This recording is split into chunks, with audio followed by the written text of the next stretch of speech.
Mananthavady medical കോളേജിൽ ചികിത്സാ പിഴവെന്ന ആരോപണം. പ്രസവിച്ച യുവതിയുടെ വയറിൽ നിന്ന് 2.5 മാസത്തിനു ശേഷം തുണിക്കഷ്ണം ലഭിച്ചു. അസഹനീയമായ വേദനയെ തുടർന്ന് 21-കാരിയെ ആശുപത്രിയിലെത്തിയെങ്കിലും സ്കാനിംഗ് നടത്തിയില്ല.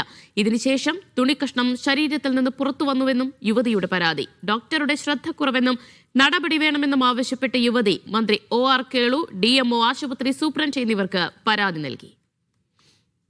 20-ാം തീയതി പ്രസവിച്ചാണ്. എന്നിട്ട് 75 ദിവസം വരെ ഈ വയറ്റിൽ പിന്നെ ഈ തുണി ചുരുണ്ട് ഇങ്ങനെ കിടക്കുന്നുണ്ടായിരുന്നു. എന്നിട്ട് നമ്മൾ 2 പ്രാവശ്യം നമ്മൾ ഡോക്ടറെ കാണാൻ പോയി. ഡോക്ടർ പറഞ്ഞ് കുഴപ്പമില്ല, വെള്ളം കുടിച്ചാൽ മതി. എന്നിട്ട് വെള്ളം കുടിച്ചാൽ മതി. പിന്നെ കുറേ മരുന്നൊക്കെ തന്ന് എന്നിട്ട് അങ്ങ് നമ്മൾ വിട്ട് ചെയ്ത്.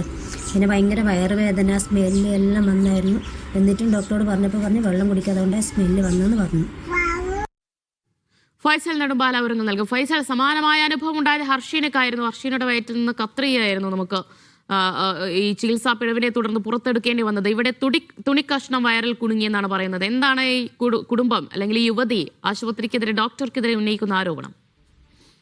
ദിവ്യ, വയനാട് മെഡിക്കൽ കോളേജ് ആശുപത്രിക്കെതിരെയാണ് പരാതിയുമായി യുവതി രംഗത്തെത്തിയിരിക്കുന്നത്. പ്രസവത്തിന് ശേഷം 2.5 മാസത്തിന് ശേഷമാണ് ഇവരുടെ വയറ്റിൽ നിന്ന് തുണി പുറത്തേക്ക് വന്നിട്ടുള്ളത്. ചികിത്സിച്ച ഡോക്ടറുടെ പിഴവാണെന്നാണ് ഈ കുടുംബം ആരോപിക്കുന്നത്. പ്രസവത്തിന്റെ സമയത്ത് അമിതമായി ഉണ്ടാകുന്ന ബ്ലീഡിങ്ങിനെ തുടർന്ന് ഇത്തരം കേസുകളിൽ പഞ്ഞിക്കെട്ടുകൾ അല്ലെങ്കിൽ തുണി താൽക്കാലികമായി വെക്കാറുണ്ട്. അതിനുശേഷം പിന്നീട് അത് എടുത്ത് കളയുകയാണ് പതിവ്. പക്ഷേ ഈ ഒരു കേസിൽ ഇത്തരം സംഭവങ്ങൾ ഉണ്ടായിട്ടില്ല എന്നുള്ള ആരോപണമാണ് ഈ യുവതിയുടെ കുടുംബം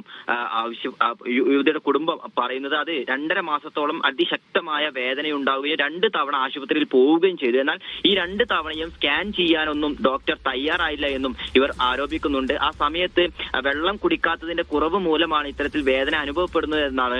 അതിനുശേഷം മരുന്നും ഗുളികയും കൊടുത്ത് ഈ കുടുംബത്തെ തിരിച്ചയക്കുകയാണ് ചെയ്തത്. എന്നാൽ ഈ കഴിഞ്ഞ ജനുവരി മാസം 29-ാം തീയതിയാണ് ഇത്തരത്തിലൊരു തുണിക്കഷ്ണം പുറത്തേക്ക് വരുന്നത്. അതേ തുടർന്നാണ് ഈ വയറ്റിൽ ഇത് കുടുങ്ങിയിട്ടുണ്ട് എന്നുള്ള ഒരു ഉറപ്പ് ഈ കുടുംബത്തിന് ലഭിച്ചത്. ഇതിനുശേഷമാണ് മന്ത്രിക്കും DMOക്കും ആരോഗ്യമന്ത്രിക്കും ഉൾപ്പെടെ കുടുംബം പരാതി നൽകിയിരിക്കുന്നത്. ഈ പിഴവ് സംഭവിച്ച ഡോക്ടർക്കെതിരെ നടപടി സ്വീകരിക്കണമെന്നുള്ളതാണ് കുടുംബത്തിന്റെ ആവശ്യം.